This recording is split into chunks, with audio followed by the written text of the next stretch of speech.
Hello viewers, it's Josie. Welcome back to Eclectic Movie Reviews.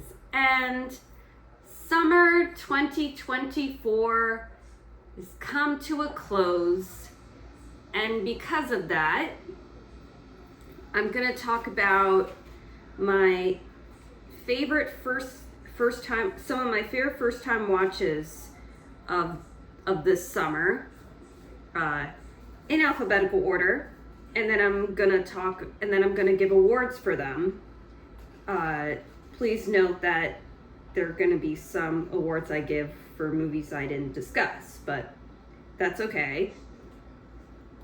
Okay, so the first film I'm gonna discuss is a 1998 neo-noir, like sci-fi, called Dark City from 1998, directed by Alex Proyas, the director of the original infamous Crow. So we meet our protagonist, John Murdoch, played by Rufus Sewell, waking up in a hotel as he's experiencing amnesia. There's a gnarly dead woman's corpse next to him. He's phoned by Dr. Daniel Schreiber, I believe that's the character's name, played by Kiefer Sutherland, ordering him to exit out of the hotel he is in as soon as possible to escape from a group that is targeting him. This group is called the Strangers. They are strange men with white trench coats. Frank Blumstead, played by William Hurt, the police inspector, is also targeting Rufus Sewell's character for multiple murders of prostitutes, which he has no memory of committing. As he's trying to unravel the mystery behind all of this, Murdoch discovers that he's married to a woman named Emma, played by Jennifer Connelly. The Strangers end up finding Murdoch, and he discovers the truth about himself and the city he is in.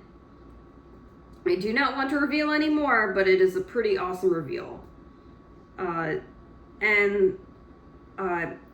don't want to ruin it for anyone, although if you're aware that this is considered to be a movie that some believe The Matrix ripped off, which is kind of impossible since I think they were filming around the same time,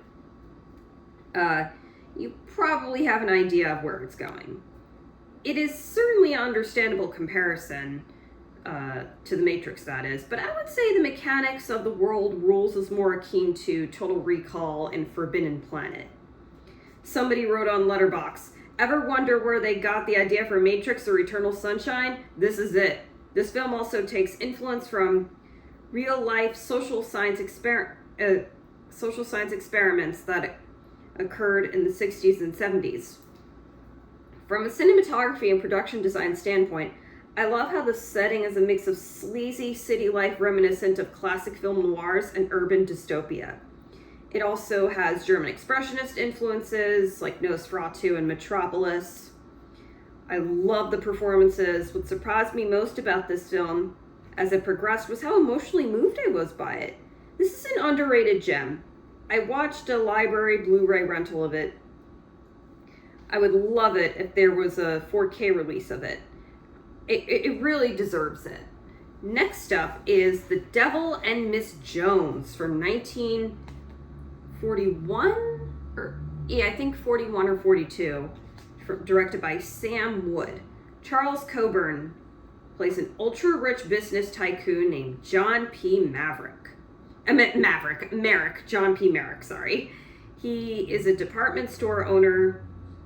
When discovering that many of his workers are unionizing, intending for better pay and fair conditions of work, he is not exactly happy. To counteract this, Merrick infiltrates a department store posing as a shoe salesman. He becomes friendly with ringleaders Mary Jones, played by Jean Arthur, and Joe O'Brien, played by Robert Cummings. He and a woman named Elizabeth Ellis, played by Spring Byington, fall in love. It's a sweet and charming workplace comedy satire. Recently, Screen Drafts did an episode called Retail Hell. They discussed retail-themed movies. They didn't bring this up, but I would put this in the canon of great retail-themed movies. It's interesting seeing in classic films depictions of economic struggle. Additionally, this film serves as a time capsule showing some of the history of the progression of unions in the United States in the mid 1900s, post Great Depression and all, and in the World War II era. It's also nice to see a romantic comedy where older people fall in love. You can watch this on Roku and Plex for free, but I would recommend renting a DVD from the library if you can. And whenever I say rent a DVD or Blu-ray, if your library does not have it on the in its stacks, definitely then get an interloan. That applies to all the films I discuss in my videos. Next up is Friday Foster from 1975, directed by Arthur Marks. Pam Grier is the titular character, Friday Foster. She's a former model, now photojournalist. One day she photographs Blake Tarr, the richest black man in the United States, arriving at the Los Angeles airport, and it's a big deal. And then there's an assassination attempt. How timely. Her friend is murdered, and then she is targeted. Friday joins a private detective named Colt Hawkins, played by Yaphet Kotto, who is fantastic, to unravel the mystery behind this conspiracy. They discover that there is a shady operation called Black Widow. A 70s exploitation film could not be any more relevant. I love the energy that Pam Grier brings into this role. I love how headstrong and kick-ass she is.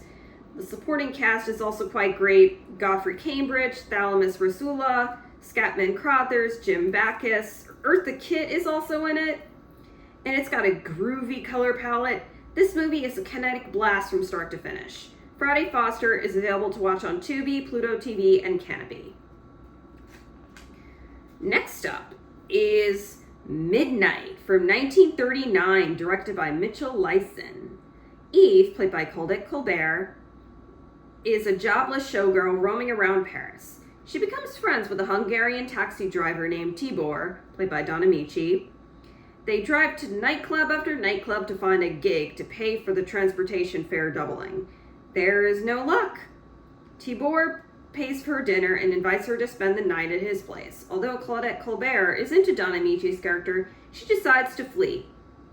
She sneaks into a fancy classical music concert and meets a rich woman named Madame Helene Flammarion, played by Mary Astor, alongside her millionaire gigolo Jacques, played by Francis Lederer. Eve pretends that she is a baroness. Funny enough, she takes Tibor's last name, Cizerny, if I'm pronouncing correctly. Jacques takes a liking to Eve. Helene's husband, Georges, played by John Barrymore, assigns Eve to split up Helene and Jacques. While this is going on, Tibor searches for Eve. It's got a nasty, biting edge wittiness from the script written by Billy Wilder and Charles Brackett. And not only is it a great rom-com, but also an absurdist eat-the-rich satire. Somebody on Letterboxd described it as dirtbag Cinderella. The film also touches on old money versus new money. Claudette Colbert and Don Amici are adorable. What's great about Don Amici's performance is that it's a mix of goofy and classy. This doesn't get talked about enough when it comes to the canon of screwballs. Try to rent a DVD of this at your library if you can, whether that be on the shelf there or interloan, as I said. It's really a gem. Next up is Miracle in Milan from 1951, directed by Vittorio De Sica, one of the great Italian films. This story follows an orphan named Toto. When we first meet him, he's rescued and cared for by an old woman. After this,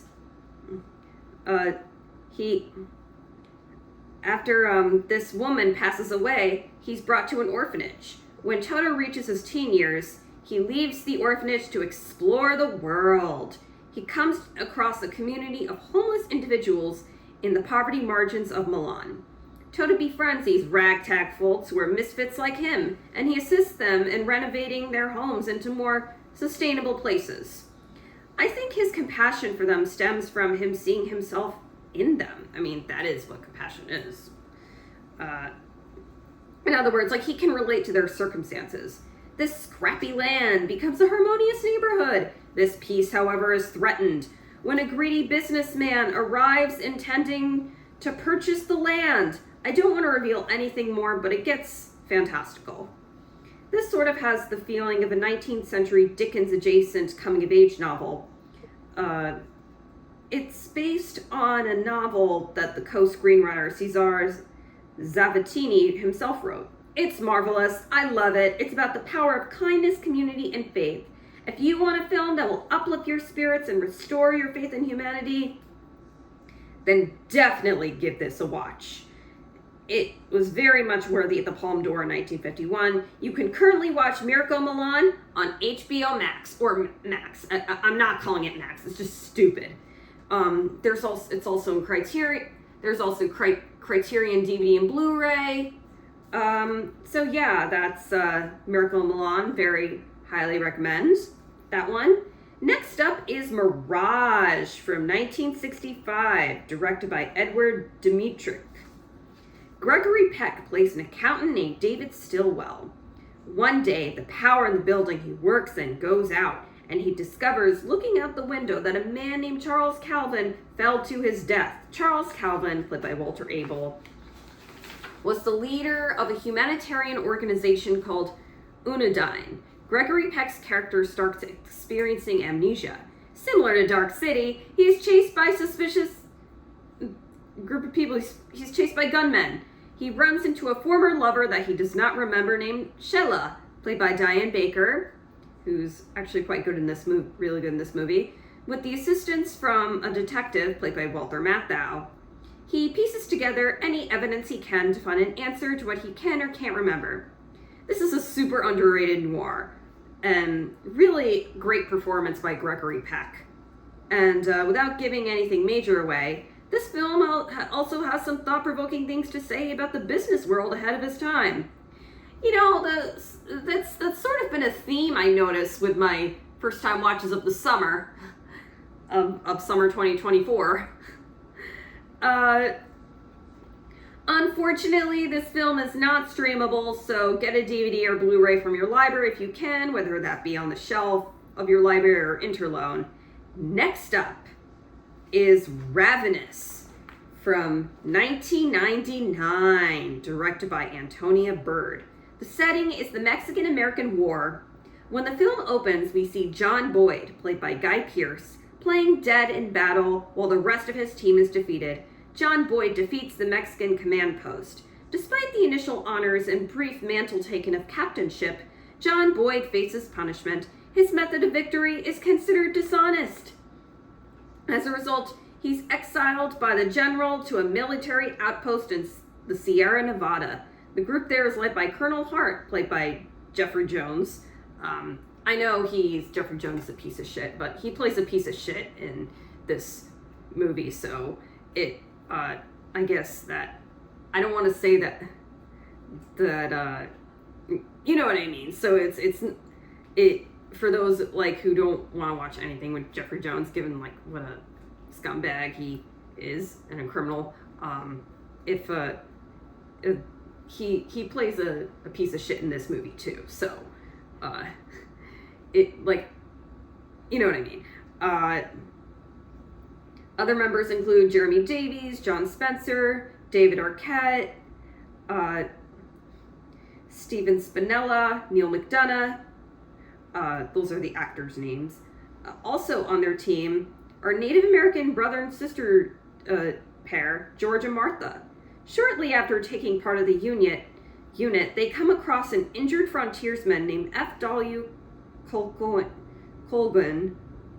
I believe, if I'm remembering his name correctly. I watched this back in earlier part in the summer, played by Robert Carlyle, who is fantastic. They help revive him from frostbite after bathing him. He shares the story of how he had eaten human flesh. Yeah, he's a cannibal ambushing them. It's deliciously gory in a darkly comedic fashion. In the story, cannibalism is used as a metaphor for capitalistic competition for conquering land during the era of westward expansion. It is also critiquing how land was taken away from Native Americans.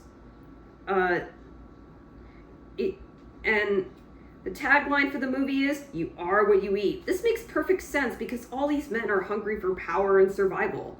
I truly applaud Antonia Bird's amazing direction here, for she so effectively blends the genres of horror, western, and war drama.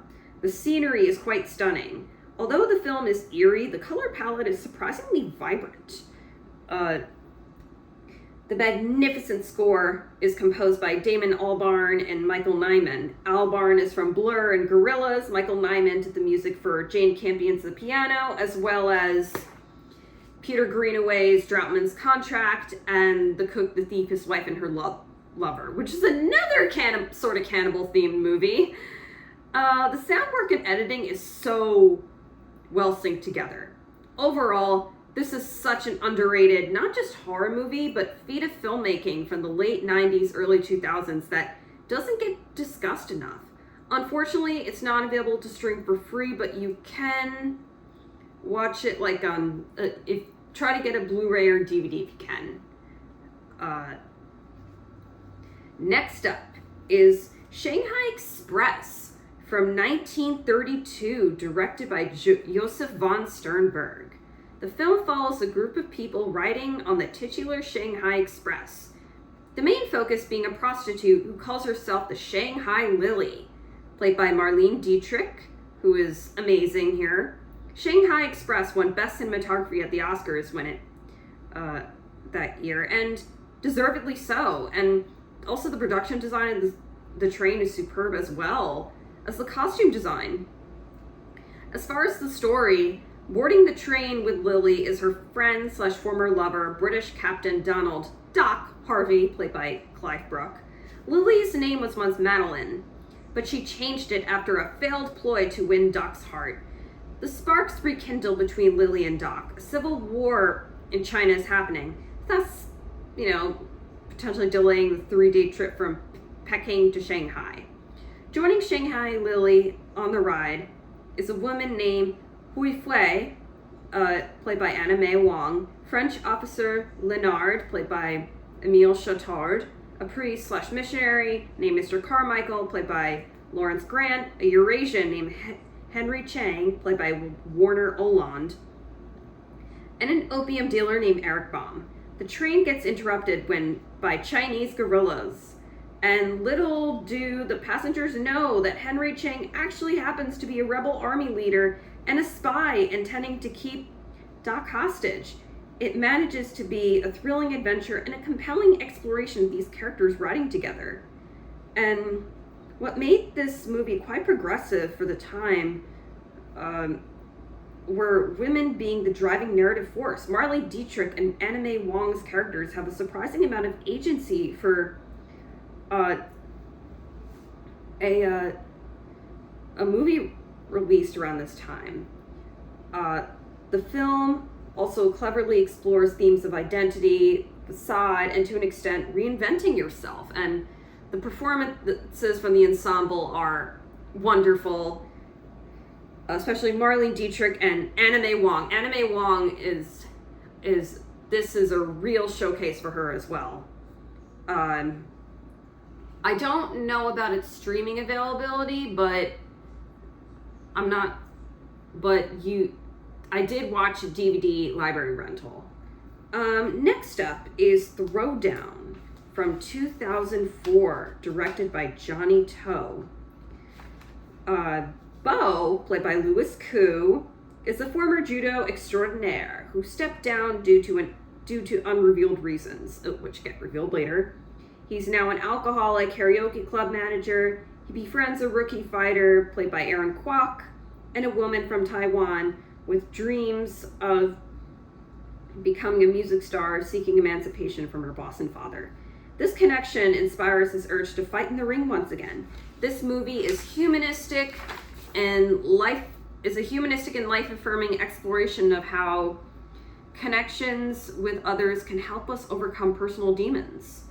I really don't have much else to say about it, but yeah, there is Criterion Blu-ray, DVD and Blu-ray, and it's currently streaming on the Criterion Channel. I got 2 films left to talk about, and then I'm going to get to the awards. Next up is The Tin Star from 1957, directed by Anthony Mann. This is a Western. So a bounty hunter slash gunslinger named Morgan Hickman, played by Henry Fonda, mentors a rookie sheriff named Ben Owens, played by Anthony Perkins. This is an excellent 2-hander character study led by outstanding performances. Lee Van Cleef is also fantastic here. What made this movie pretty progressive at the time was how it touched upon racial marginalization that the Native people faced at the time, rather than making them the team that the Cowboys fight against. There's a more grounded and human approach to the theme of law/justice, rather than just presenting a romanticized, hyper-masculine macho show. In fact, ideas of traditional masculinity are deconstructed.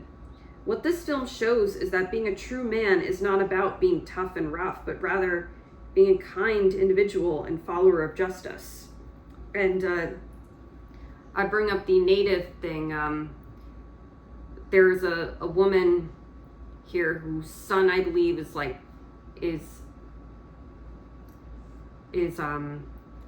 Native, and so The Tin Star is available to stream for free on Pluto TV. You can rent it for a few dollars on Amazon, and there's a great Arrow Blu-ray that I rented from the library. Last but not least, The Witchfinder General from 1968, directed by Michael Reeves.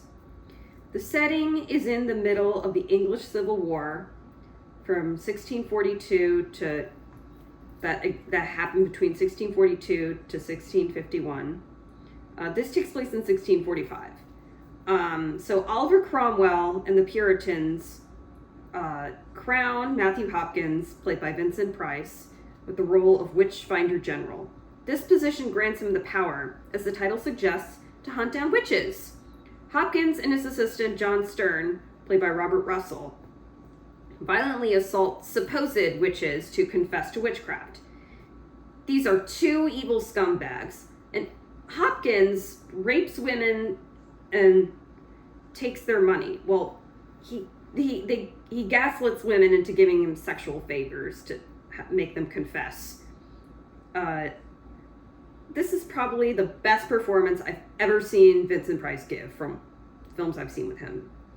It is not at all a campy performance. Even Vincent Price admitted this is his best role. And then we are introduced to the character Richard Marshall, played by Ian Ogilvy, who is a Roundhead. Roundheads, for those of you who do not know, were people who supported a parliamentary government for the United Kingdom during the English Civil War. He's about to marry Sarah Lowes, played by Hilary Dwyer, who is incredible here. Her uncle is the local priest, and he approves of their union. When Sarah and her uncle are accused of witchery, it sets Marshall on a path to vengeance on Hopkins and Stern's cruelty. This movie is a gruesomely brutal examination of the dangers of fanatically religious theocracies. This movie is sort of sold as a B-folk horror, but truthfully it plays out more like a historical period drama. The cinematography and production design of the town has an autumnal adjacent tone that makes it good to watch for spooky season. Despite the film, upon first glance, seeming scrappy, I would say that the production design of the town is pretty realistic. Part of what makes this movie emotionally unsettling is that Richard and Sarah actually have a sweet, endearing relationship. You want them to have a happy marriage, and that's what makes the stakes feel even higher. No pun intended, like burning witches at the stake. And that's a testament to the intricate writing. This is based on Edgar Allan Poe work. This movie was also called The Conqueror Worm, but I think The Witchfinder General is a better title. And the performances from the cast are outstanding. Vincent Price and Ian Ogilvy are are magnificent, but Hilary Dwyer is amazing too and does not get enough credit. She goes all in on making you feel so much empathy for her. In addition to being a harrowing historical drama, this also has the feel of a Western, or vicious Western, with a protagonist seeking revenge. This movie's brilliant. It's available to watch on Pluto TV and is on DVD and Blu-ray. Now to the awards for first-time watches. For editing, The Hidden from 1987. For sound, this movie, I don't know if it came out in 1979 or 1980, but like some sites say 1979, some say 1980. And that's Jean Rollins' Fascination. Keep feeling fascination. Very eerie vampire movie. For score, Damon Albarn and Michael Nyman for Ravenous, 1999. For best makeup, also Ravenous. For costume design, Ken Russell's The Boyfriend from 1971. For production design, Dark City from 1998. For cinematography and color, see, I'm dividing cinematography, color, and black and white, given that I, watch movies from different eras, so I figured it'd be fair to separate. Cinematography, color, Dark City, 1998. For cinematography, black and white, Miracle in Milan from 1951. For supporting actress, this was a little tough for me. I thought about giving it to Anna May Wong for Shanghai Express, but ultimately I decided to give it to Hilary Dwyer for The Witchfinder General. The blood curdling scream she gives was enough to really move my decision. For supporting actor, Robert Carlyle, Ravenous. For adapted screenplay, Miracle in Milan, 1951. For original screenplay, Throwdown, 2004. For lead actress, Fernanda Montenegro for Central Station, 1998. For lead actor, Louis Koo, Throwdown, 2004. For acting ensemble, The Andromeda Strain, 1971. For director, Antonia Bird, Ravenous, 1999. And finally, Best Picture for my first time watches of summer 2024 goes to Miracle in Milan from 1951, directed by Vittorio De Sica. And that's it. That's my video. I hope everyone had an amazing summer, and I hope the school year is coming up. There's Fall Film Festival season, and also spooky season. It's gonna be wonderful. Thanks for watching. If you want to see more of my stuff, then click the like button and subscribe. Once again, thank you for watching. Goodbye for now. Have a great fall and winter.